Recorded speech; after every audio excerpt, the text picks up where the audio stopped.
everyone. This is John Daly. I'm here with my co-host Thomas D. House for another episode of the Reagan Caucus podcast. Our guest today is coming to us all the way from Hungary, where he is a research fellow at the John Lukacs Institute for Strategy and Politics. I hope I said that right. Right. I also hope I say his name right, ladies and gentlemen. Our guest is Gábor Csizmazia. I know I got that a little wrong. Gábor, thanks for joining the two of us today on the Reagan Caucus podcast. Right. Thank you for having us. Thank you for having me. Absolutely, it's great to have you on. First of all, I just wanted to mention we talked about this a little bit off air just now, but my grandparents on my mom's side of the family immigrated here from Hungary, so it's great to talk to someone from the homeland. I was very excited that Thomas got you on our show, Gábor, because Hungarian politics, specifically longtime Prime Minister Viktor Orban, has been met with a lot of enthusiasm by some on the political right here in America. And as a Reagan conservative, Thomas is one as well. I sort of found that kind of that admiration sort of puzzling, but sort of interesting. It seemed to kind of come out of nowhere a few years ago when some people in the sort of the right wing media started embracing him, the American right wing media. For those who are unfamiliar with Orban, can you talk a little about who he is and what he has done that has created, a bit of a fan club for him all the way over here in the United States? Yeah, sure. I mean, it's a bit difficult to talk about his political kind of background or so far history or achievements in a short period of time. But I tried to sum it up the most important milestones or most important things that you need to know about him. So basically, he was one of the I wouldn't say leading but vocal figures of the regime change in the late 1980s. What you need to know about the regime change, so basically the turning from the communist regime to a democratic system in the late 1980s and early 1990s, was that obviously there was a lot of commotion at the time. Without violence or anything, but there were a lot of question marks in the air. And back then, Viktor Orban, as a young student, was one of the protesters, was actually beaten by the police at the time. I mean, the communist era. So this is important because ever since then, and basically almost up until today, his name is basically together with the anti-communist or anti-socialist, position. Now, you would assume that obviously translates into him being a figure on the right. Originally, back then, he was, and this is after the regime change, his political party was, in terms of ideology, is more leaning towards not the left, but more towards the liberal side. So, in a sense, he was a liberal, politician. What changed was in the mid 1990s, end of the 1990s, when he basically shifted from that kind of liberal view to a more conservative and more national or patriotic, depending on the way you look at it, kind of format. And basically, from the mid 1990s up until today, he's regarded as a right-leaning, conservative politician. Some regarded him as a conservative person. I regard him as more like a nationalist. Really depends on the way that, you look at it. The other interesting thing here that we need to note is that his political party, Fidesz, is an abbreviation for the Alliance of Young Democrats, referring to that being a young members political party back in the early 1990s. Now, obviously, a lot of the members are, let's just say, have been young for a longer time. Let's just say that, euphemistically today. But this kind of change towards, leaning towards the right was partially done through a constant alliance with another political party, the Christian Democratic Party, which is the oldest political party in the history of 20th century Hungary. But not a strong party in itself in order to actually get into parliament alone by itself. So it's kind of a party alliance between Fidesz, between Viktor Orban's party, and the Christian Democrats. And this alliance usually has been facing left liberal partially conservative, progressive and socialist political parties, the Socialist Party and the Free Democrats at the time, which political party doesn't exist today.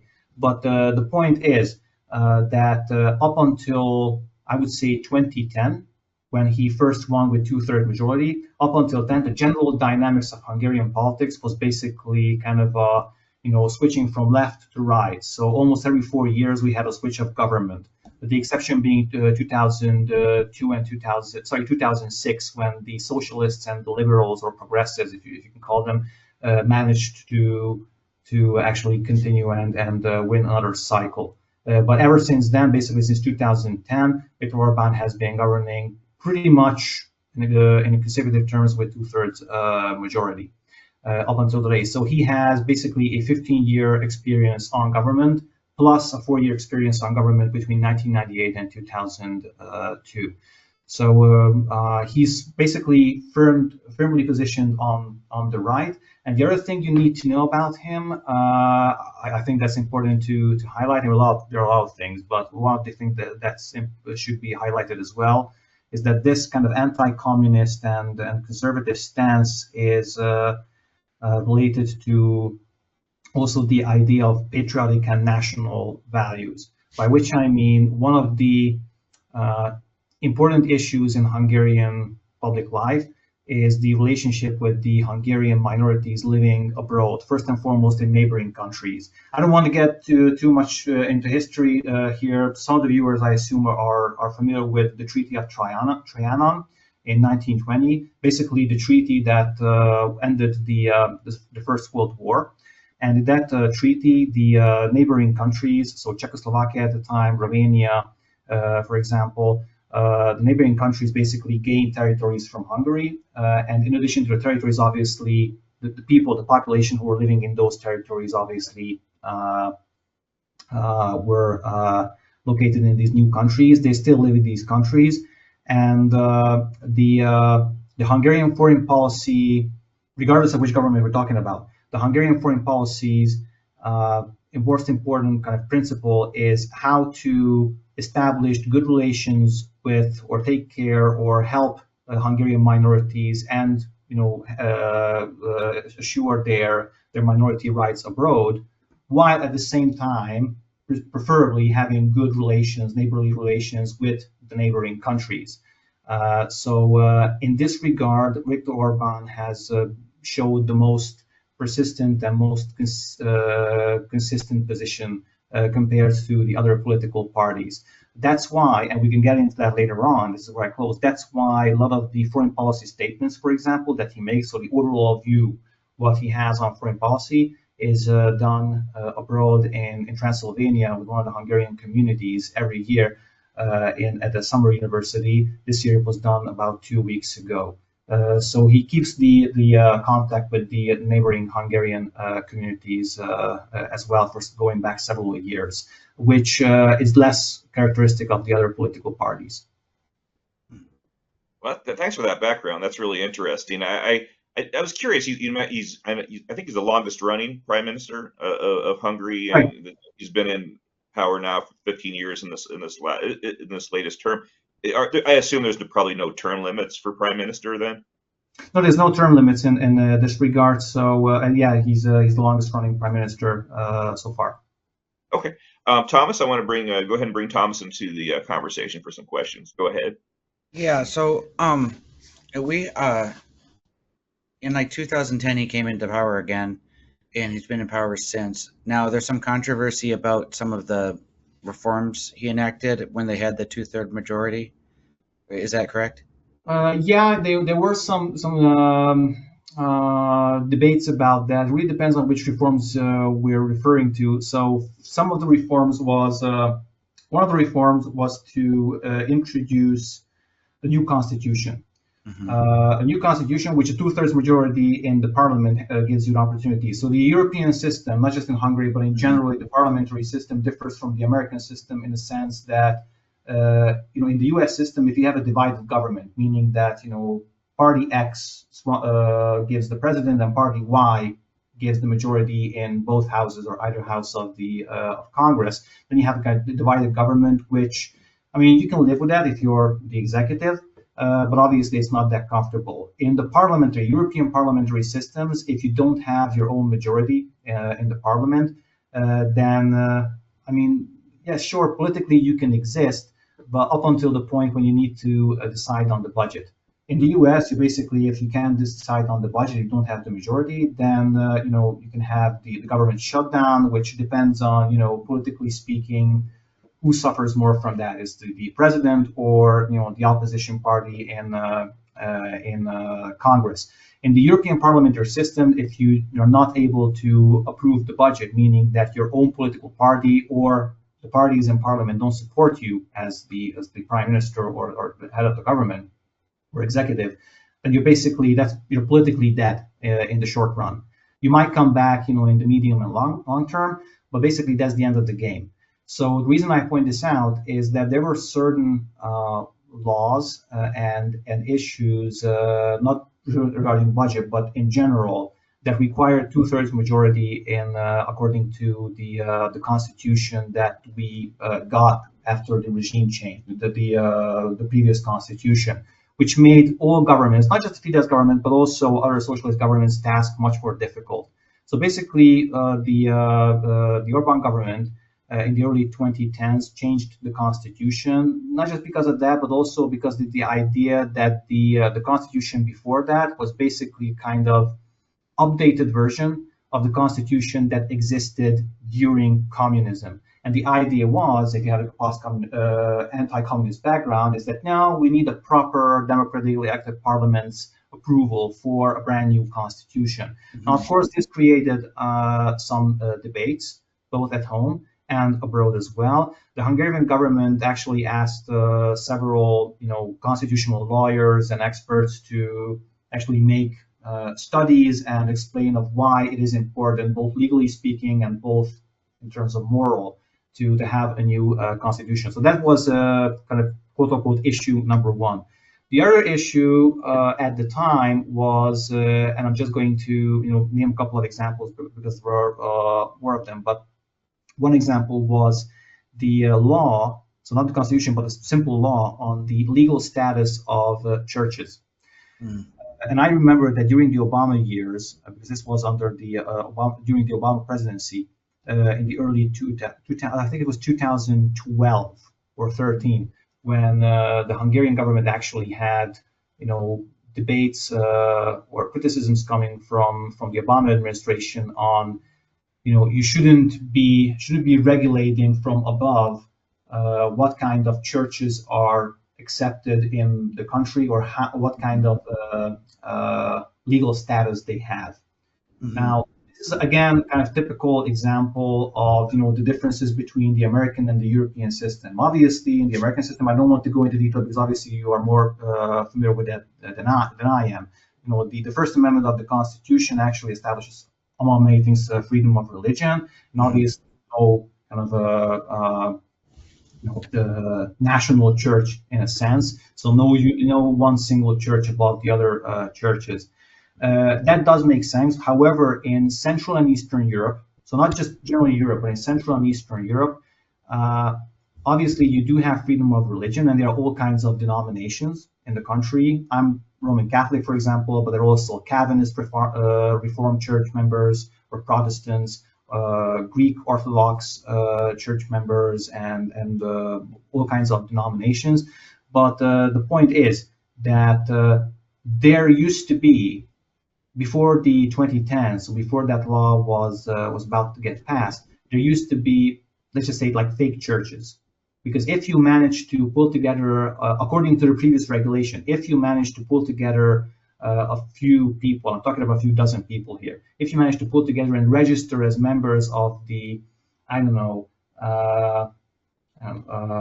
Maradona, the famous Argentinian football players, followers, and establish a church on that, then technically speaking, you get that kind of tax relief or some kind of support from the state as kind of a unique, church or denomination. Now, because we have a post-communist, or we used to have a post-communist, status. It also meant that there were a lot of people who didn't really belong to any church, as in the sense that they were not practicing their original religion, but figured that, well, if we get some tax exemption or we get some kind of support from the state, let's just make up a fake church and, enjoy the benefits of that. So that was the original idea behind it. Now, I met with people at the time who supported the government's debates, Hungarian government's debates with the Obama administration at the time, who told me, who had insights into this whole issue, and who told me that you just couldn't get this across to the other side of the aisle, meaning to the American side, that look, this is a different environment. The aforementioned law actually names those historic churches, like the Catholic Church, the Jewish communities, or the Calvinist Protestant Church, that do have at least 500 or 1,000-year history in the country, and accordingly they are acknowledged. Every other denomination is also acknowledged, but they're not at the same status as regards, for example, to not recognition but support or cooperation as the other historic churches. So that was a kind of law that created a debate at the time. Again, if you look at the details, it wasn't that controversial. So what I'm trying to say here is, I just wanted to pinpoint two examples of specific initiatives by the government that were sometimes blown out of proportion when it came to actual media backlash or debates. But certainly there were lots of issues going on with a lot of changes. Obviously, there were changes with regards to the judiciary. There were also changes with regards to the electoral system as well. So I think a legal expert could give you a more detailed view on what these changes were overall. But I just wanted to highlight two of them that actually created kind of debates with the American side at the time.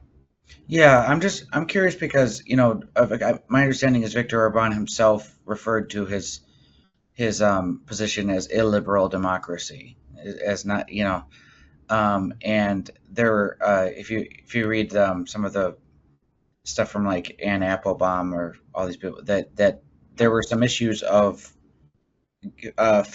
giving his party some sort of advantage in the democratic process through legislation after 2010. Can you say anything about that? I'm just curious. No.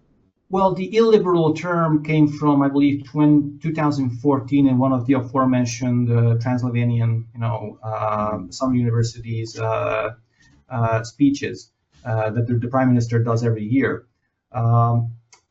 We can get into that as well, because that kind of gives you an overall view of the foreign policy. The illiberal term doesn't refer to that. The illiberal term refers to the idea that it's a debatable term, because it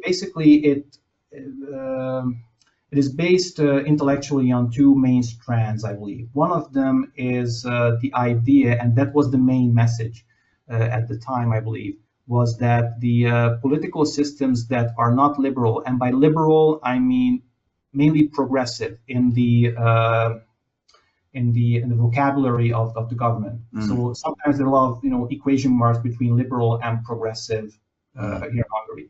That illiberal means that it's not progressive, meaning that it is a democratic system, but it does not encourage certain progressive values that go against the national historical heritage of the country, like LGBTQ rights. These issues are still on the table, by the way. So the term illiberal is not used that much, since they're not even in government communications.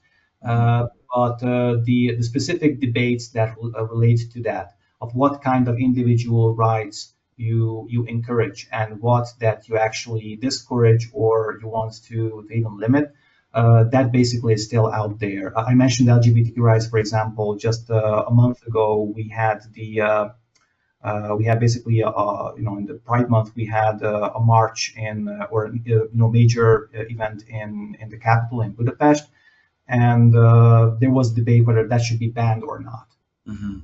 and that again, that brings you up to a debate of, what can we regard as, freedom of speech, which is obviously, and everybody is entitled to that. Mhm. And at one point, should we, and that was one of the government's argument at the time, should we defend the rights of, families and children of what they are exposed to on the streets. I try not to make sides in this when I talk about it, but as you sense, it's very, very kind of a sensitive issue when rights collide or worldviews collide. So that's still in the air, but the term illiberal is not used. And the other thing that it basically builds from is, and perhaps that's the right term, is not illiberal but post-liberal, which comes from Patrick Deneen's idea, is that a lot of the Western democracies kind of, are pursuing counterproductive political, economic, and social policies that in the long term are not in their interest. Again, that's the conservative view from the government, and that also brings you to an area where you have huge debates whether that's true or not. But the correct term would be, I guess, not illiberal, but post-liberal. But we didn't use that either in the Hungarian vocabulary or public affairs. Yeah, of course, my main work right now is responding to these post-liberals in the United States. Yeah. Patrick Deneen, he likes to take advantage of the ambiguity of the term liberal, and he actually, right in the first pages of Why Liberalism Failed, basically, it doesn't just cover John Rawls or John Dewey. It actually is a critique of the American experiment. Mm-hmm. And in his next book, Regime Change, that book, he said, well, maybe you could have like something like constitutional democracy as far as a institution without the philosophy behind it. And he doesn't really get the philosophy of it right, but yeah. But then in Regime Change, he rejects also the institutions. He thinks that they're liberal institutions, that the checks and balances and separation of power. He rejects that. He thinks we need something that's more merged towards a sort of one rule in which there's a merging of the people and the elite.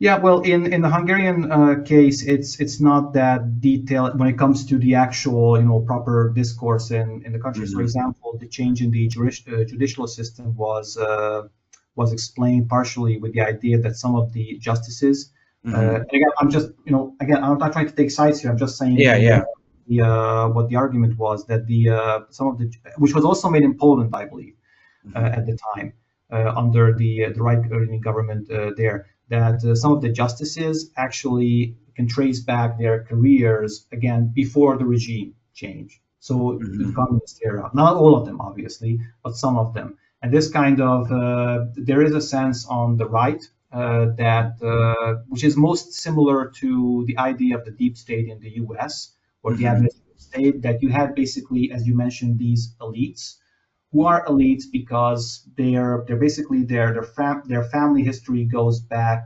not 200 years, but let's say just like 50 or 60 years during the previous regime, and there was a reason for that because some of the members collaborated with the families collaborated with the communist regime, and therefore obviously they could get ahead of others, and they basically built up a career. I'm just summing it up very briefly. Yeah. The problem here across Eastern Europe, I believe, but especially in Hungary, is that, this argument sort of goes for a while. The problem with that is that these kinds of stories, whose family has history in, having history in the previous regime related to the Communist Party in one way or another, it's actually all across the place if you like to take a look at the political sphere. So you can find right-wing politicians, liberal politicians, and of course socialist politicians, the name of the three main branches, not parties but three main branches, where members actually either they or their parents used to be members of the Communist Party. Yeah. Or at least members of some sort. And it's a difficult question because on the one hand, you would immediately say that, all right, obviously they're guilty, morally speaking. They haven't committed any crime, but they are clearly morally speaking. On the other hand, a lot of people argue that, well, I was a member, let's say, of the youth communist, I don't know, kind of not Boy Scouts, but the uh, according institution, like communist Boy Scouts or something like that, because I had no choice. Meaning I wasn't enforced, but if I wanted to, get along with my neighbors and with get a social life, so that was the only option I had. So this is a trauma, I believe, in Hungary, less experienced nowadays because 3 decades, more than 3 decades have passed since the regime change. But believe it or not a single person was held accountable for what happened during the communist era. We know a lot of documented events of how people were, persecuted for their faiths, for their political beliefs, or how many people were actually their private property was taken away from them. So we had all kinds of stories, anecdotes, but also documented stories. But not a single person was actually held accountable for that. And that's actually aforementioned. Sometimes regularly, like every 3 or 4 years, some politician stands forward and says that we need to open the files. We need to open the communist or the agent files, as we like to say, of let's clarify of who was a member of the political party, who was collaborating by will and not enforced. But the point is that that's just a huge can of worms to just say that a lot of times politicians on the left and on the right refuse to properly open. So this is why I brought it up. That was also part of the argument when it came to the judiciary. But again, you can argue against that as well, and hence it was very. So what was the actual effect of these laws reforming the judiciary? Well, one of the consequences was, and we're talking about multiple processes. I'm just highlighting the latest one. It's not really a reform. It's basically a change. I mean, the most recent step, for example, was the change of the members of the justices. So the parliament or the government, who has majority in the parliament, nominated 3 new members for the quote unquote the Supreme Court. So 3 justices. One of the justice was the previous prosecutor or chief prosecutor of the country, who's according to the opposition was basically leaning right wing to the right anyway.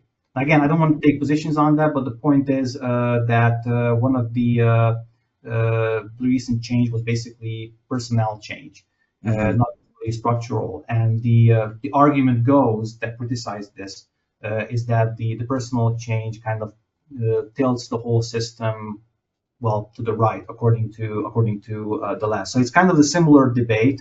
Okay, so he's filling more government position with loyalists. Yeah, that's basically the argument, and I believe that was the argument in Poland as well, where they also changed the courts, not structure, but basically the members. And it's very similar to debates that happens in the U.S. Like whenever a U.S. president nominates someone to the Supreme Court, is that it's going to Although we don't tend to pull them out and replace them with the justice. In our case, it's also someone's so justices and his or her tenure, and then basically have the opportunity to replace that judge. Oh, okay. So obviously, but it's obviously politicized in the public discourse. That is just a recent change, but there were structural changes back a few years ago as well.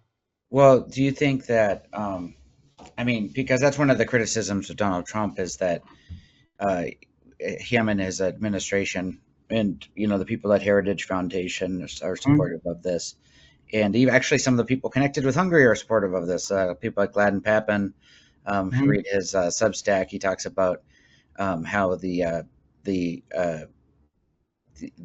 Trump administration, the people behind the MAGA movement, they've been training loyalists for 4 years now so that they could fill all the government positions they need to fill with loyalists.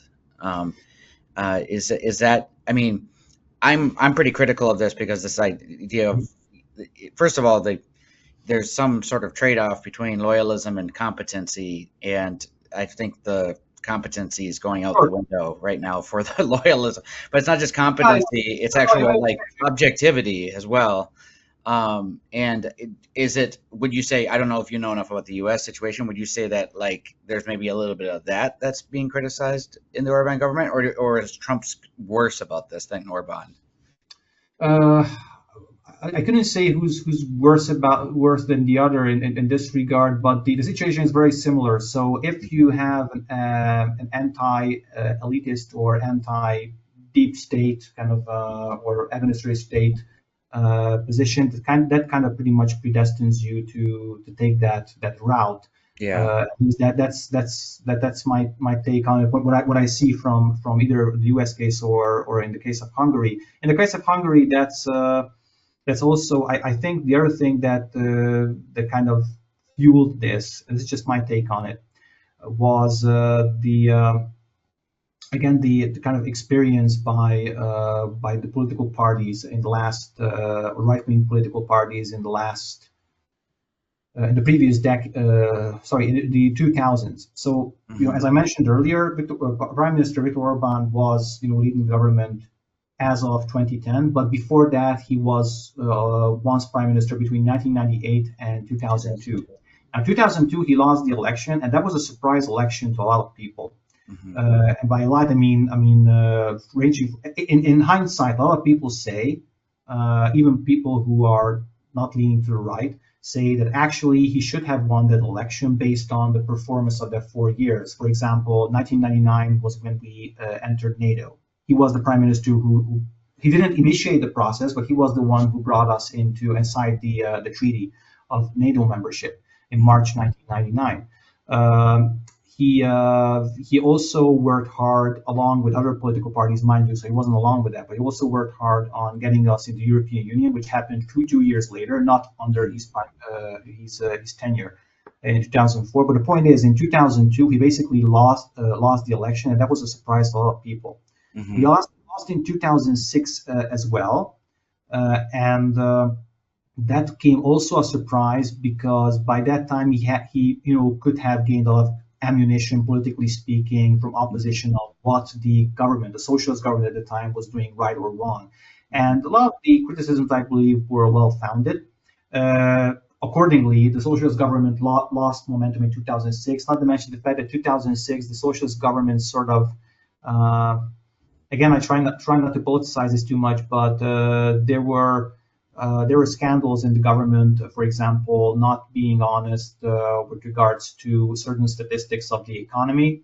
That turned out to be basically a lie. There was also a tape that came out in the fall of 2006. I don't want to get into the depths of the Hungarian domestic politics, especially more than almost 20 years now. But the point is, the 2002 and 2006 elections, the election losses, probably gave the message to the right in general that in order to win in the election, you don't just have to provide the proper program, but it's even more important to have media background and to actually have the institutions. So that was one of the takeaways, that if you don't have the institutions, you were never going to win. And this is what I see in the Petri Deneen's or the MAGA world as well, is that we don't have the institutions, and the other side sort of enjoys that. That's basically their view. Now you can argue whether that's right or wrong, but that's basically their view, and that's why I said that if you have that view, that pretty much predestines you to build up your own institutions from the opposition, and once you get to power, you basically transfer those positions to the official government structures.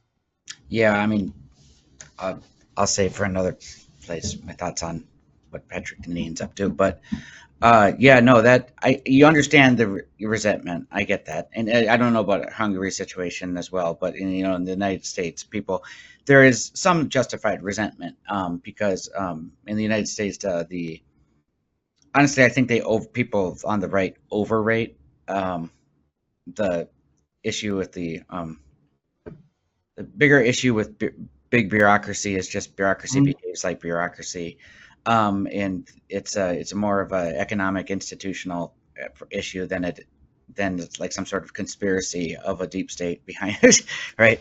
Most of the thing that they're concerned about is getting their budget next year, even going up next year, and making sure they check all the boxes to show legitimacy that they're doing something, right, without actually doing anything. We're good. So they're for good governance. Yeah, I would agree. I would agree with that. Yeah, but with the university, there's a lot of truth to that and also the mass media, but I don't know how much that in the U.S.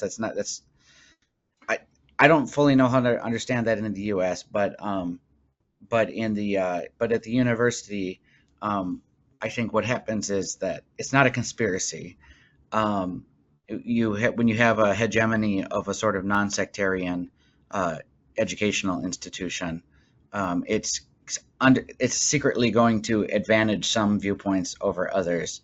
That seems to be proven over and over again. And people who have more thick views about how to live a good life, which tend to be, conservatives tend to have more thick views about how to live a good life. Those ones tend to be excluded in favor of sort of the accepted political values of like equality and whatever can be, broadcasted with a megaphone, but you have to be quiet about how you think you should live your life or where you go to church, right? So that creates a sort of institutional filter. There's no conspiracy going on. It just creates a sort of institutional filter. And some people have argued that that's a good reason for pluralistic education that's not non-sectarian, but pluralistically sectarian. So you don't favor a non-sectarian university through, which is what happens with public funding for public universities and all that, whatever. There are certain parallels in the American and the in the last couple of years in the American and the Hungarian experiences in this regard. And we can get into campaign as well, even minor examples of parallels going on as we speak right now. That being said, it still, in some sense, is comparing apples to oranges in a way that, for example, in terms of academia here in Hungary, we don't have that kind of issue in the academic sphere that, for example, the right alleges as conspiracy in the United States. Well, our university system here is just massive and bloated. Like, you go over to, you get the whole Club Med thing. You get all these different, administrations and other whatever, like the administrative bloat is just insane. Whereas I went to school in Europe for 3 years, and you could afford to just get an education, and it was a much more simple thing. Right? As I said, it's a way it's comparing apples to oranges because it's just a different system. It's the whole the social net, the whole taxation. It's basically completely different, and that's why a lot of the case the parallels are just they're on the surface in terms of communication and PR. But if you scratch it and you look behind the actual issues, you'll see that it's still it's still a European country. There are still different mechanisms. I mean, for example, you mentioned education. Not higher level, but primary and secondary schools are. I'm not an expert on this area. I don't want to worry with the details, but there was a national system that basically meant to coordinate a lot of the activities of the schools in Hungary, which is it wouldn't be an extraordinary thing in a European parliamentary system. But I do know, for example, I actually talked with, this was a couple of years ago, I talked with a director of a primary school who told me that he's thinking of turning to the church, the Catholic Church at the time, to actually be the sponsor or the funder of the institution, so the school would become a denominational school. Now, believe it or not, actually, I believe Viktor Orban actually talked about this idea. But the point is, even though conservatives on the right and generally favor the idea of what you said, that certain values, Judeo-Christian traditions and values should be included in schools, there's no concerted effort to forcing institutions in that direction. But there are examples, or they could be examples of institutions just deciding to take that turn anyway. So, for example, the primary school director who told me the story was that he said that he doesn't want to turn his school to a denominational school because of any kind of coercion from above or anywhere. He just believes that, administratively speaking, so in terms of bureaucracy, it just makes life a lot more easier. And he also believes in the values, but he's not going to do that. I mean, the values of the church, but he's not going to make that decision without the consent of the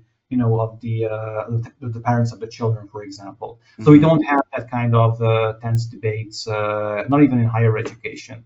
The media is a different story. In our case, the media. It's a smaller country, obviously, but there are examples where media outlets were purchased by investors or people in the business sector who openly leaned one way or another. So that's like, I was saying, Rudy Giuliani, let's say, buying CNN, and then the next day CNN would start to make pro-Trump news pieces or statements. So we had an example of that in the last 10 to 15 years or so. Not to mass numbers, but we did have examples of that. Is there plenty of freedom of press there for opposition to the government, or? I would say yeah. So I don't know of an example where it's, I mean, you're not allowed to say anything that's critical to government. Mm-hmm. The opposition's main critique against the government is that there's a duality when it comes to communication, because on the one hand, the prime minister is very, very extroverted in the sense that he appears regularly on the radio each Friday morning, to be precise. Yeah. It's kind of like a fireside chat kind of discussion for half an hour or so. So he does that regularly every week. And he does these major foreign policy, statements, or actually they're lectures. They're almost like 1.5 to 2 hour long lectures or presentations every year. There's no other, Hungarian, or I would even say European politician who does that. So on the one hand, he's transparent when it comes to these statements. On the other hand, when it comes to traditional press briefings, you don't really get that in often. So accordingly, the main criticism from the independent and left-leaning media is that we don't really access the prime minister or some of the members of the government when it comes to actually doing interviews or having deep, meaningful discussions. So that's the main frustration of the critics of the government. And then. There was some sort of controversial law he passed during COVID, right? What do you mean exactly?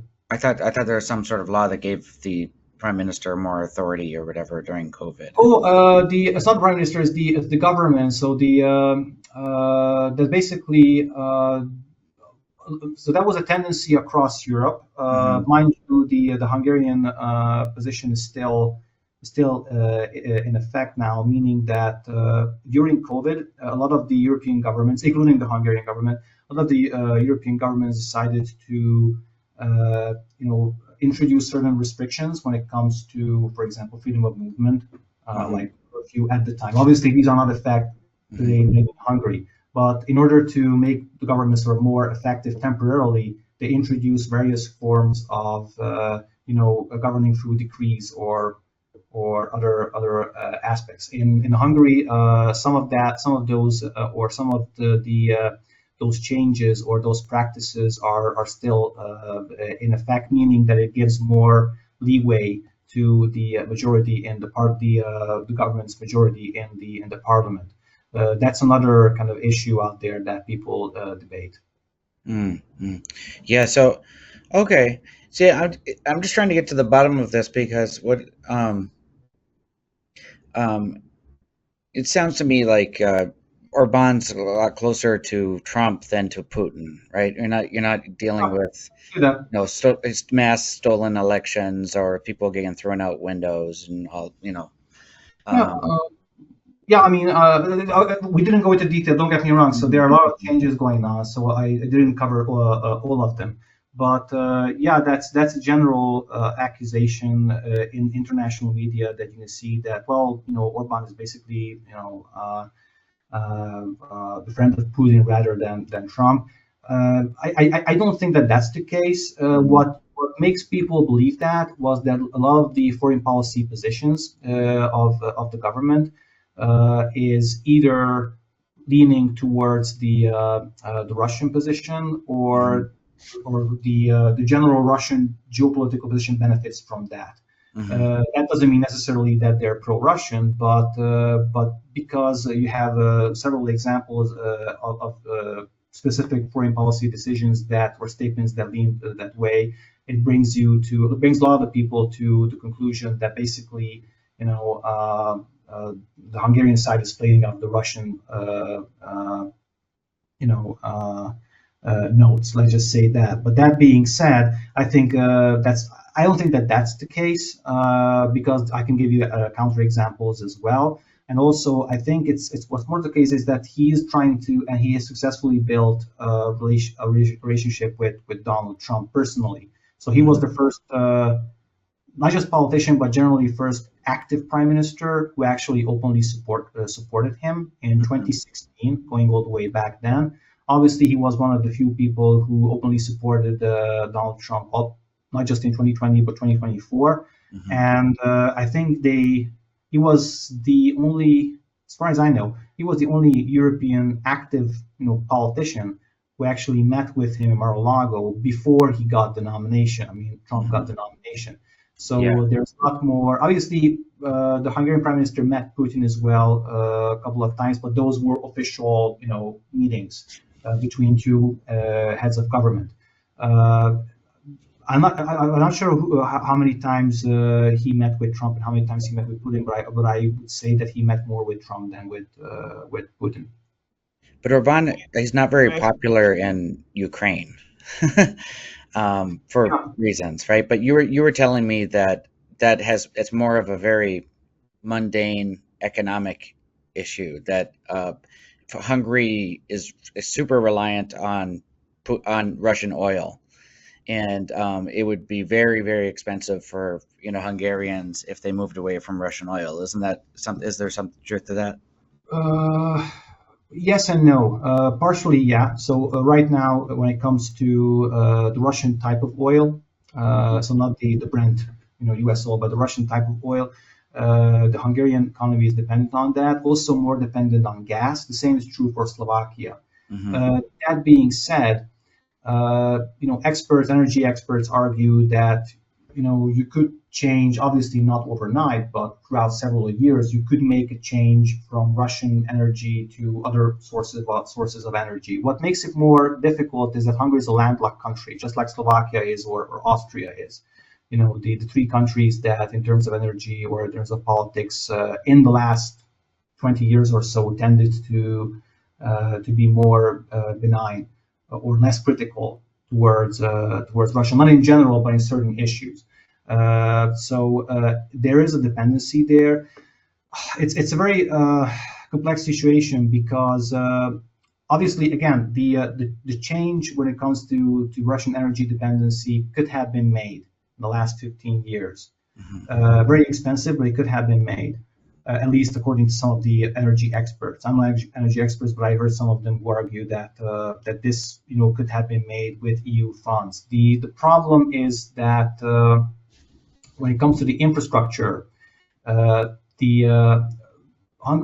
and Slovakia as well being big landlocked countries, you need also pipelines. So you don't just need to change the source of energy. You need to get the actual pipeline, so the infrastructure to get the source of energy to the country.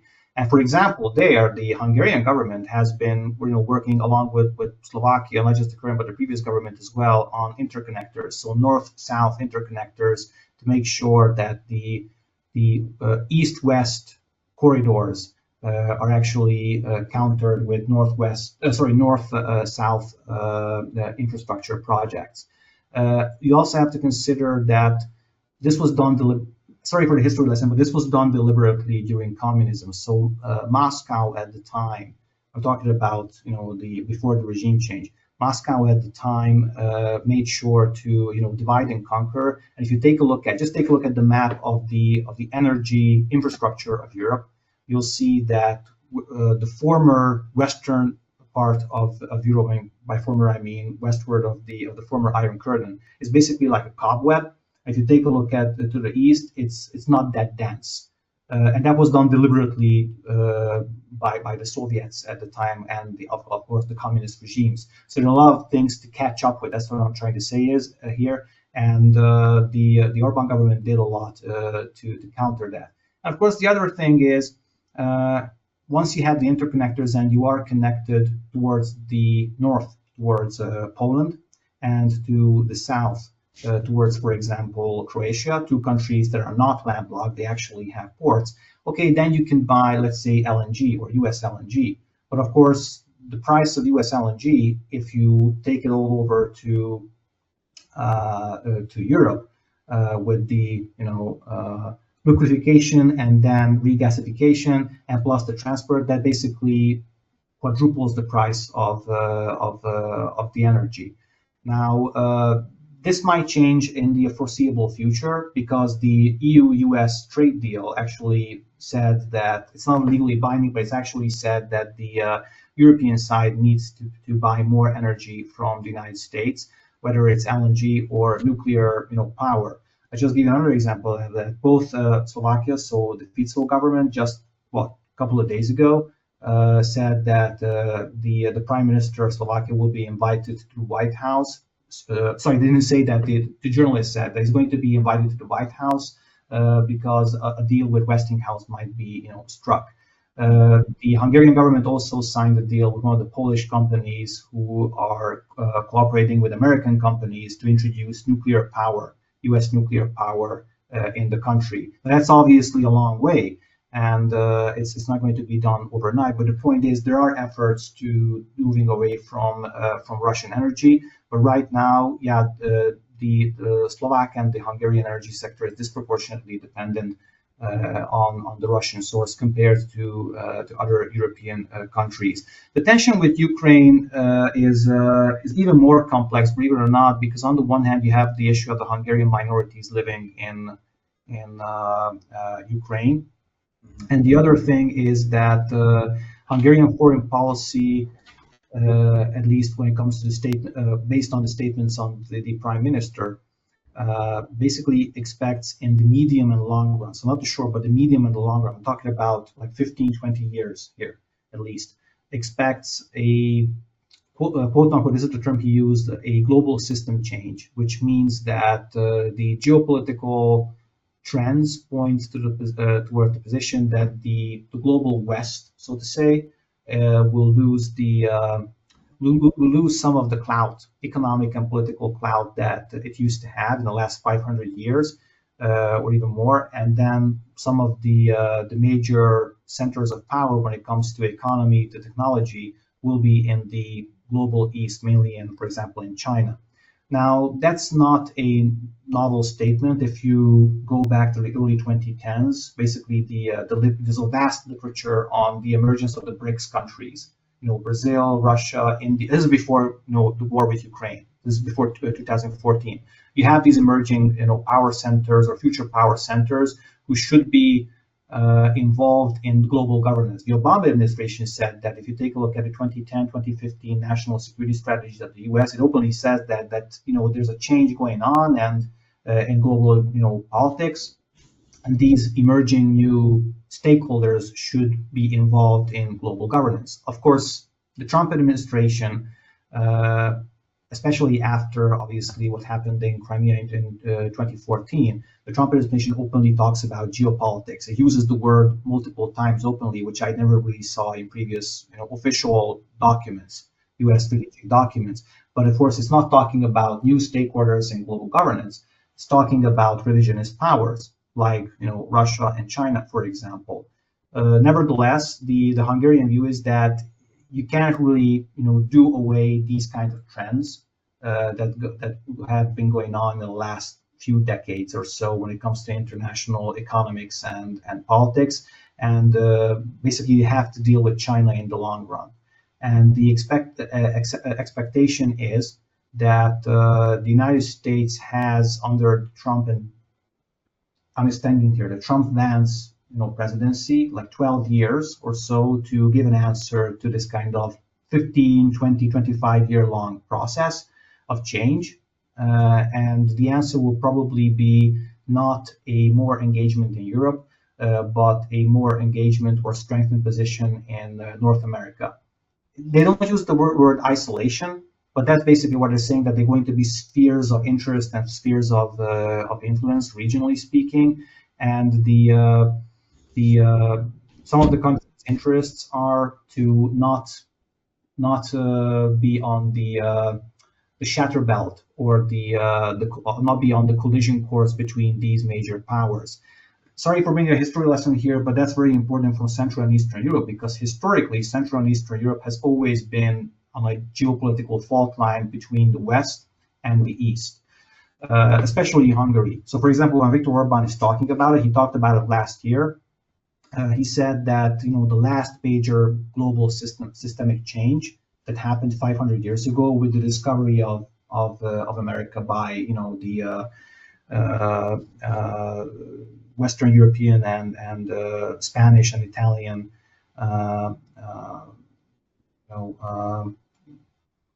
people and traders and so forth, was basically introduced certain economic and technological changes that Western Europe actually benefited from, but Central and Eastern Europe suffered from it because most of them were landlocked countries. We couldn't participate in this process, and that's actually factually true, mind you. So we couldn't participate in that. And on top of that, and this is very important, on top of that, we used to have the kind of civilizational challenge or cultural challenge coming from Islam, from the Ottoman Empire. The reason I highlight this is that that's also part of the Hungarian foreign policy thinking, that mass migration, especially when it comes to from Africa and the Middle East, that basically poses a civilizational challenge to the declining demographies in Europe. So basically the foreign policy strategy of the, if you call it a strategy, of course, that's debatable, but the foreign policy strategy of the government is to make sure that we kind of stay out of all kinds of wars. That's, believe it or not, that's an open statement here, that to stay out of any kind of wars, including the war next door. That pretty much predestinates the position on whether you give weapons to Ukraine or not. Basically, the Hungarian government leans towards the idea of not giving weapons to Ukraine, accepting refugees, but not giving weapons to, and providing other supports, but not giving weapons to Ukraine. And also the idea of not supporting what the Hungarian government calls blocs, so Western blocs and Eastern blocs in the long term, in terms of economy, in terms of technology. Now, whether that's that's a realistic strategy or not, it's I leave it up to you to decide. I just pointed out some of the principles that the Prime Minister outlined. But basically, when he talks about it, and this is the final note, when he talks about it, he basically approaches from in IR theories a realist viewpoint. So when it comes to international relations theory, he basically applies the realist argument, meaning that you can talk about international law, you can talk about international institutions. These are important, they have their own value, but at the end of the day, it's, I got a paraphrase from John Mearsheimer, who he actually visited Hungary twice in the last 5 years. That doesn't surprise me. Yeah, so he basically argues that, well, it's in international relations, it's better to be Godzilla than Bambi. I think that's what Mearsheimer argued, I think, on his website. Yeah, Tucker Carlson's kind of on the Mearsheimer thing too, or whatever. Yeah, so basically it says they're associated with the post-liberals and NatCons over here. Yeah, and you don't want to be on the wrong end of the stick. So that's in short, that's basically the argument, and the historical experience of Central and Eastern Europe, not just Hungary, but Central and Eastern Europe in general, is that because you're on a geopolitical fault line, the region is not really a gateway that it used to be in the 1990s, but it's more like a bulwark or a front line between West and East. And the problem with that is not the question whether you belong to the West culturally or not. Viktor Orban openly talks about it, that, yeah, of course we belong to the West, institutionally and culturally as well. There's no question about it. The problem with that is that you're basically a living shield when it comes to conflicts. Now, we can get into that detail as well. You can actually have counter arguments against that position as well, but that's basically the main position, and accordingly, it's sort of representing a distancing from the whole support of Ukraine, arguing that we're not interested in fueling the war next door. But again, you can make counter arguments against it as well, and obviously you could make the counter argument that, well, you are in this regard interested in having Ukraine, right next door against Russia, for example. Some of the countries actually make that openly or not. They're making a similar argument. But the Prime Minister said that in the long run, what he expects is that Ukraine won't be a member of the EU or NATO, but rather will be probably a buffer state between the West and the East. We can go into that in detail as well, because some of the arguments do make sense in a realist framework. Other arguments could be challenged from multiple angles. But that's basically the position of the government in a nutshell, and that basically predestines sort of, or makes sometimes the relationship with Ukraine, politically speaking, more bitter. Mm-hmm. Can I sort of jump in there with the question? And this just sort of ties into what we've been talking about. Gábor, you've been describing how politically complex this is, geopolitically complex, the situation the Hungary is in, just on the map as well, even. But I'm curious then, so there is an election coming up next year in Hungary, and there's a guy named Peter Magyar. He seems like he's going to be Orban's challenger. I'm curious, how is he differentiating himself, in his campaign rhetoric, including, these global issues right now with Ukraine? Does he have a much different take, or is he running more of a domestic sort of platform? Rather the latter, so the second. He does make foreign policy statements as well, but his focus is more on domestic politics. Reason being is that the Prime Minister, Viktor Orban, has been a lot of his communication focuses on foreign policy and international issues. As a result, you see more, public statements and government positions when it comes to international politics, whether it's the Russia-Ukraine war or Israel and Gaza and other or the election of Trump, for example. So you see a lot more examples of that than actual discussions or in-depth discussions of domestic issues like public transport, public healthcare, and things like that. It's not that they're taboo or anything. You do address it, but not to that extent. The main opposition leader, so Peter Magyar's position is let's talk about these things. So let's talk about the state of the Hungarian railway. Let's talk about the state of Hungarian education. Let's talk about the state of the hospitals and so on and so forth, instead of other international issues, which are also important. And in some cases, as coming from the opposition, he says just the opposite that the government does, but not in all issues. So, for example, when it comes to Ukraine's EU membership, he also said, I believe at one point, that right now Ukraine is not fit for EU membership. Mind you, that's the general position across Europe. It's just that not everybody is vocal about it. Of course, it's not fit for EU membership at the moment, because just like in the case of NATO membership, if parts of the territories are occupied by Russia, then obviously you can't join another international organization. And this is not against Kiev or anything like that. It's just the standard position of most European governments, whether they say it or not. But for example, that's one foreign policy issue where Peter Magyar actually made that statement. But for most of the cases, he basically focuses on domestic issues. Now, whether he's much different than the Prime Minister, that's another interesting issue, because in terms of rhetoric, in terms of just his appeal, so his image. A lot of people kind of make parallels to a young Viktor Orban, which again, in some way, it's comparing apples to oranges, but in a sense, it does give you a similar feel to it. And think about it. I mean, for example, a lot of the young people, first-time voters in the country. We're talking about people who are 18, 19 years old. I mean, the prime minister has been governing for 15 years now.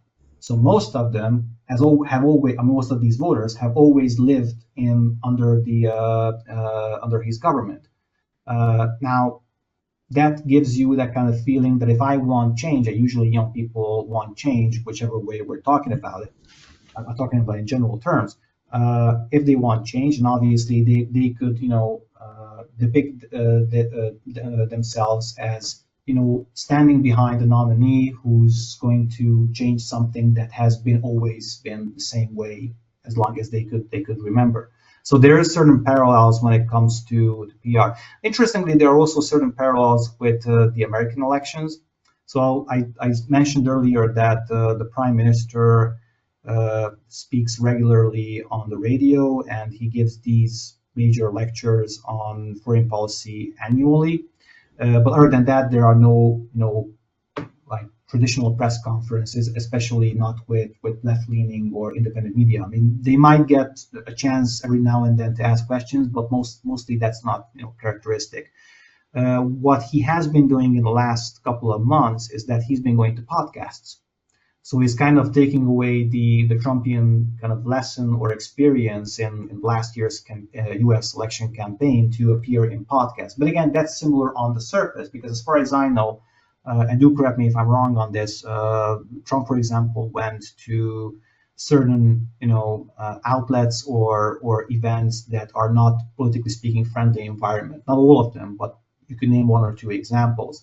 Not that much, but I think there were one or two examples throughout last year.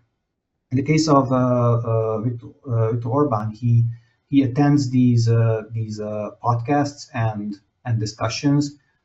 Someone actually made a count of it, like overall in the last 2 months, that's basically a podcast appearance like every second or third day. That's a lot compared to how rarely he actually attended these discussions. At one point, he attended a discussion with a Hungarian rapper who kind of referred to himself as the Hungarian Joe Rogan, which again, if you look at the person, it seems like a proper parallel. But if you look behind their, how much viewership they have, what their background, what is their history, the parallel sort of ceases to exist. Mm-hmm. So again, on the surface, you see the parallels. I assume that you see that in the case of Peter Magyar as well. I'm not saying here anything. I don't have insights into their campaign whatsoever, but I would be surprised if they wouldn't take their notes from the American experience or the American campaign, advisors or practices as well. So you can see examples of that. For example, this may sound like a minor thing, but for example, a couple of weeks ago, or roughly a month ago, he made a statement. Peter Magyar made a statement that there was an accident somewhere, and he wanted to make a statement that our thoughts and prayers are with the people who were affected by the accident. Now, the term thoughts and prayers, it's like a general term in the U.S. and England. In Hungary, if you translate that into Hungarian, there's nothing wrong with it, don't get me wrong, but it's not a general statement. That people don't talk like that. People don't use that term. They say that, in spirit I'm with you, or things like that. If I want to translate it from Hungarian to English, we don't use that term thoughts and prayers. Again, there's nothing wrong with it. It just shows you that it's sort of taking notes from American, or foreign notebooks or guidelines. So you can see that on both sides, but mainly you can see it on the government's side, especially when you take a look at the similar techniques that was used under the Trump campaign. When is the general election again? 2026? Sorry? Yeah. Is it 2026 November? It's next April. We don't know the Next specific April, okay. date yet. Some Just say November. it will be the 12th. Some say it will be the 12th of April. The government prepares allegedly for the 12th of April, but it will be officially determined by the president of the country, so the head of the state. It will be sometime. Earliest it could happen is the 12th of April. We'll see when it will be, but definitely in the middle of April. What Polymarket? I think you said that the polls are all over the place, but Polymarket I think has like a 66% chance of Peter Magyar winning, or his coalition winning, or whatever. So we'll have to wait and see. It sounds like it might come down to the wire. You don't suspect that there's any major issues of voting fraud or favorite anything that's going to move the scale towards the current government? I don't expect anything like that, to be honest. The main question here, I believe, is voter mobilization. Mhm. So, is both sides, both the government or the opposition, able to mobilize the voters, for example, in the countryside and in the small villages and towns? It's clearly historically it's always an advantage for Fidesz, but in generally right-wing conservative parties. Whereas in larger cities or the capital, it's always leaning towards the left. So we have this tendency here as well. The question is whether they will actually show up the vote. So, for example, you have you can see that among young people, and by young people I mean like between 18 and 29 years old, that they tend to be, in general, they tend to vote for change, and they also tend to be more liberal in general. Yeah. This pretty much just predestines them to, quote unquote, to vote for the opposition party. That being said, we have the same tendencies as, do correct me if I'm wrong, in the U.S. That's basically the voter base that's least likely to actually show up to vote. That's right. Unlike, for example, elderly voters. So we have very similar question marks when it comes to the outcome and to mobilization. But I think that's what really going to decide of how successfully the two sides are going to mobilize. And of course, we don't know what both sides have in terms of shocking news or scandals, anything hidden in the back as campaign munitions. Remember, the opposition party, and Peter Magyar specifically, came out of nowhere last year, so it's less than a year old. Mm-hmm. And my emphasis here is that it came out of nowhere. So anything can happen in the next few months on both sides. The government is actually preparing for that in a way that I keep referring to these Transylvanian speeches by the Prime Minister, which is available in English online. If you're interested, I can send you a link with the official translations. The reason I say this is because if you want to understand, for example, foreign policy, those are the speeches that you need to look. You don't have to agree with them, but that's basically the main kind of principles or guidelines of the Hungarian government, in addition to the official documents. But in the last such occasion, a couple of weeks ago, the main announcement was not a major foreign policy view or statement, but basically the establishment of the so-called digital civil circles, which is a reuse or a rehash of the so-called civic circles, which is an initiative by Fidesz from the early 2000s of how to mobilize, like-minded people when it comes to campaign through civil societies or organizations to across the country to make sure that the like-minded voters find each other and they mobilize each other. So that was done 20 years ago. Mm-hmm. This time around, it will move to the quote-unquote to the digital sphere, so online. Mm-hmm. So the question whether there's anything novelty in that, because mm-hmm. the government has been very active online, regardless, for the last couple of years. But that was, for example, the quote-unquote major announcement. So they do try to mobilize people much visibly than they have in the last election, or even the election before that. Yeah. So I think okay, it's been very valuable to hear your perspective from within Hungary. It sort of kind of moderates the sometimes things can get exaggerated. I mean, even when you're dealing with Trump, things can get exaggerated. As much as I'm a critic of Trump, that the left-wing media doesn't sometimes exaggerates things, and then it makes it harder to have a discussion. But yeah, so it definitely sounds like Orban's a little more closer to Trump than he is to Putin. That being said, I have to say I'm not a fan of what Orban does over here in the U.S. He invites over a bunch of academics over here, or people that are from over. He invites academics from the U.S. and think tank people from the U.S. or political activists from the U.S. and journalists from the U.S.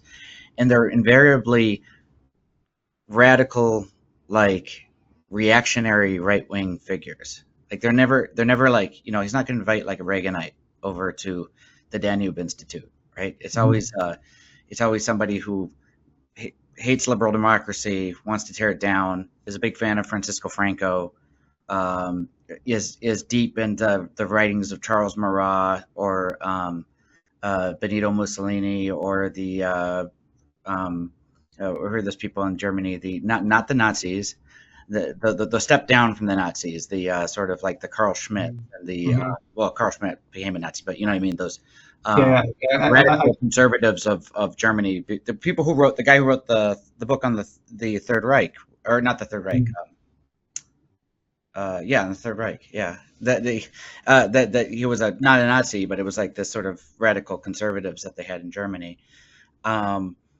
These are the type of people that Orban's promoting over here, or he's sending to Hungary, or he's sending to the Danube Institute. What's the deal with that? Why is he so attached with these sort of fringe figures in the United States? Not really fringe anymore, as far as like they have influence, but I mean. Yeah, no, I see what you're. I think it's twofold. One of them is the U.S.-Hungarian political liaisonship or connections. I'm not talking about the official, diplomatic ties. I'm talking about the political ties between political forces. Those efforts, basically in the last 5 to 8 years, I think, moved basically from the kind of standard lobbying firms and PR consultancy firms towards academia and think tanks, but mainly think tanks. So that was done, and we do have research on that. I mean, and of course, Hungarian independent and left-leaning media actually made very in-depth analyses on that, of how that process has been going along in the last 10 to 15 years. Basically the process changed during the Biden years. So after 2020. Up until then, the main line of efforts were done through, and again, I'm not talking about the official diplomatic channels, I'm talking about political ties. Those lines were moved from consultancy firms and media companies and advisory firms to think tanks.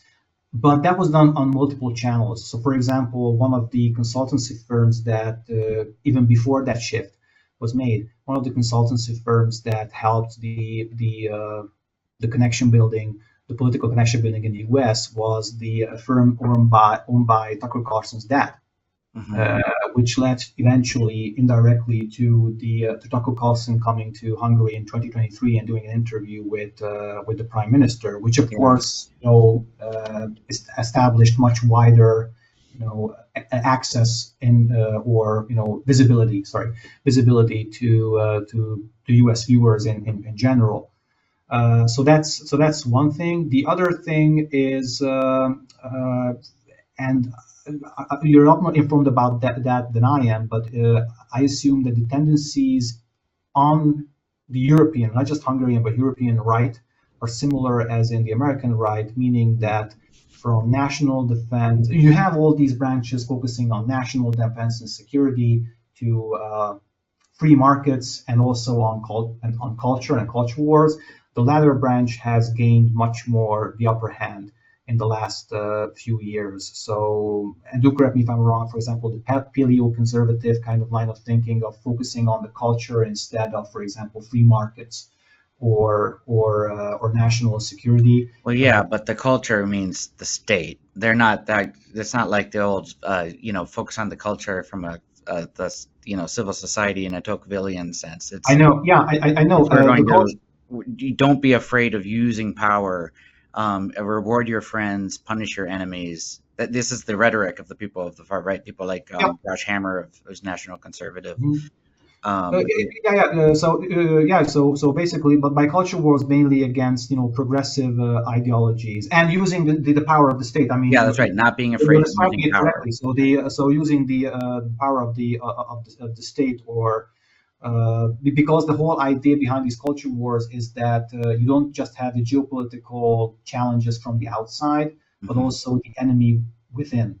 And by enemy, it means basically progressive viewpoints that are counterproductive. That's why I mentioned, for example, last year's Viktor Orban speech on the global systemic change and the civilizational challenge. Because, for example, in this regard, I give you an example where Viktor Orban gave, I believe, a lot of recognition, and generally on the right. In Europe and United States as well, and I believe rightfully so. So I think we're credit due. I mean, he does have a talent for that.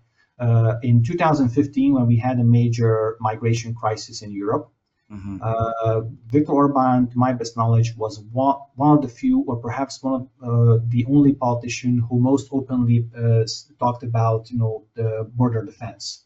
Yeah. In a sense, he was ahead of his time. Now, mind you, very few people talk about it, but back in the day, I remember this. Back in the day, in 2015, the political position on that in Europe was all over the place. I should know it because I'm from the western part of Hungary, not far away from Austria, and both in terms of communication, both in terms of official statements or positions, the various EU member countries, I mean, displayed all kinds of positions. I'll just give you a couple of examples. My favorite example was, I'm not sure whether it was the New York Times or the Washington Post. One of the U.S. major outlets actually had an article on the Danish government at the time, 2000, talking about the autumn of 2015. It sounds like a detour, but just hear me through. I tried to keep it as brief as possible. 2015, there was an article how the Danish government is refusing to register migrants or asylum seekers, depending on where you look at them, because obviously people have this kind of different idea or term of whether these are actual people fleeing from somewhere or they're just looking for economic possibilities and they're not fleeing from anything in this sense. And there was debate on that as well. But put that aside.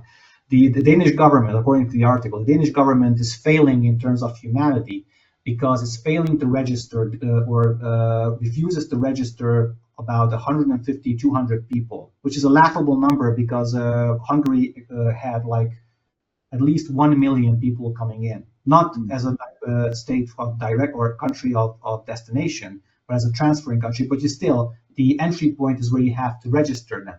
Now, the problem is that once you register them, you are sort of, in a sense, stuck with them because that means you have the responsibility to shelter them and take all that financial responsibility with that. And back at the time, the European Union, I mean, the supranational or the quote-unquote federal institutions were not prepared for that financially or politically speaking.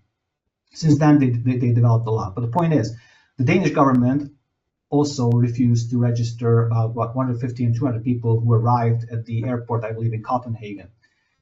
And according to the article, the Danish government wanted to push those immigrants on Sweden, which was much more receptive, politically speaking, when it comes to refugee seekers or asylum seekers. And that was, politically kind of a controversial thing. The article continues, a couple of paragraphs later on, it says, where Danish government failed, Danish civil society comes to the rescue because the Danish civilians, unlike the Danish government, provide help to these people. They give them food, they give them water, they give them clothing, they even give them a ride across the bridge. And I'm looking at the article and say, wait a second, are we talking about the bridge that leads from Denmark to Sweden? Because if that's the case, then they're getting rid of them. They're doing exactly the same that the government. So what I'm trying to say here is there was a lot of hypocrisy, politically speaking. One of the examples when the Hungarian government built a fence in 2015, the Austrian minister talked about it, that how that's xenophobic, and I think it was the Minister of Interior who talked about it was xenophobic, and it's not the right thing to do. And someone asked him, but wait a second, you guys are also building a fence. And he said, no, that's not a fence. That's a gate with side elements, you see. So there were all kinds of political, and what I'm trying to get here is that his position was, Viktor Orban's position at the time was very unorthodox, but later on in hindsight turned out to be, ahead of his time. But that's just one example. I'm not saying that everything he does falls into this category. Yeah, but no, he shouldn't be promoting these very reactional figures that are, But the thing is about the border, though. The border thing, that has nothing to do with the other stuff. It's like, you're right. You're right. That's one issue, and you have. No. What I'm saying is, like, with the border stuff, though, they were right. I mean, obviously, they screwed up, right? The people who didn't do a better job securing, whatever. And now all we're seeing is the fruits of the reaction to that. It's going too far. The reaction to it is going too far because they didn't do a good enough job of just, providing an orderly, system of like border control or whatever. Mm-hmm. And I agree that that's leading to some of the far right reaction. And it's understandable. And I'll give some credit to Orban for seeing that was an issue in 2015. But I mean, I don't see why you can't. Why does the reaction always have to be so? Why can't we just fix the problem and not like go like to this other extreme? My guess, and this is just a guess, my guess is that, and that's also more characteristic of the right, across Europe, is that there's a skepticism towards the European Union in general. I mean, the federal or the supranational institutions, there's a distrust against them, and there's the political incentive or idea to kind of just, I wouldn't say just in spite go against the institutions, but there is a tendency of, going your own way, your sovereign way. That's also a kind of trademark of the Hungarian foreign policy, by the way, emphasizing national sovereignty, and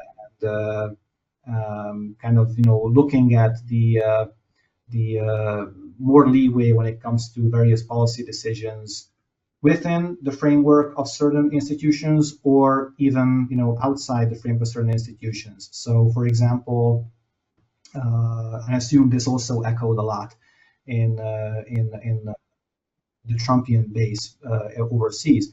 For example, Prime Minister Viktor Orban also said that he's looking forward to welcoming Benjamin Netanyahu, and he's not going to comply with the ICC's position on Netanyahu personally, and he actually did that. So he welcomed the Israeli Prime Minister without justification. Now, I take no position. I mean, that's ridiculous. I mean, that they're just being ridiculous. I mean, that's. I take no position on that. Again, politically. Yeah, no, but the thing is like there's a large gap between critiquing the sort of hyper bureaucratization of the EU and the, especially the UN, which is just a mess. Nobody even takes the UN, should take the UN seriously anymore. But and embracing sort of this tear down liberal democracy thing, which Patrick Deneen is actually supporting, and he's one of the people that are.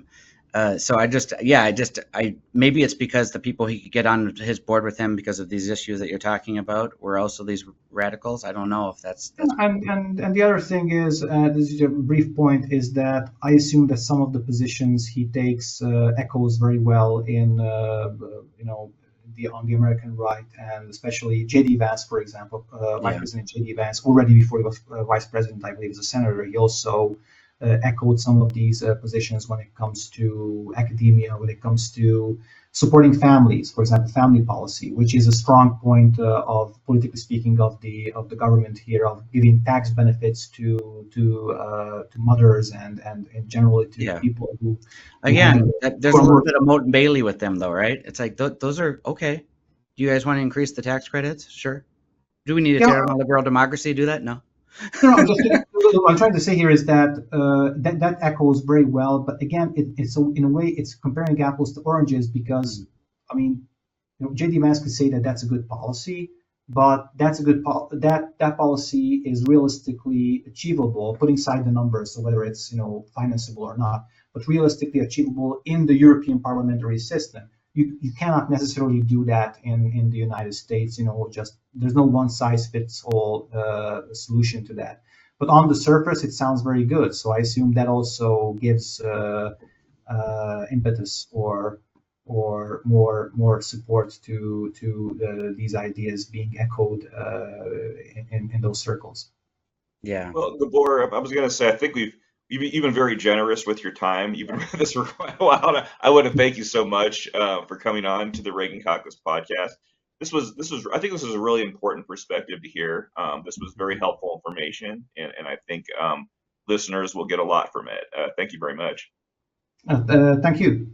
Yeah, thank you, Gábor. Sorry, I'm not yelling at you. I'm responding to these guys like Tucker Carlson and JD Vance and those guys. Look, I mean that it's also don't get me wrong. We also have these debates here as well. Mm-hmm. So it's it is a hot debate that we have. It's just that it's not necessarily that intense. But I can give you examples. I'm not going to take away your time. I can give you examples of how we also occasionally, even sometimes, especially as elections are coming up, some of the debates actually get physical sometimes among supporters. I don't know whether you had it in the U.S. or not. But it is becoming, as we reach the elections next year, these debates becoming more heated and heated. So it will be an interesting discussion if you like to have a follow afterwards to come back to these discussions, because first of all, nobody knows what's going to happen. The other thing is what even less people know. Okay, what's going to happen the day afterwards, one way or the other. So these developments that we talked about, they basically form an everyday discussion in Hungarian, public discourse, which is highly politicized. And we haven't even talked about a lot of things that now, again, we talked about for one hour or so, or even more than that. But obviously, we didn't touch about a lot of the issues that, perhaps for the better, because some listeners are not aware of these specific Hungarian issues, but obviously there's a lot more things out there that's part of the Hungarian domestic discourse and also foreign policy debates. I just wanted to highlight some of them that are related to the U.S. or in terms of seeming parallels. Oh yeah. That was very helpful. Yeah, very helpful. So much good information. But I wanted to thank you again, Gábor. We'd love to have you back on sometime if it's something you're up to. And I hope so. For those tuning in today, if you watched today's episode on YouTube, as always, we ask that you please like the video and subscribe to our channel. And if you're listening to us on Spotify or Apple Podcasts or some other audio platform, please like and subscribe there as well. Thanks again, Gábor, and we will see the rest of you next time on the Reagan Caucus podcast.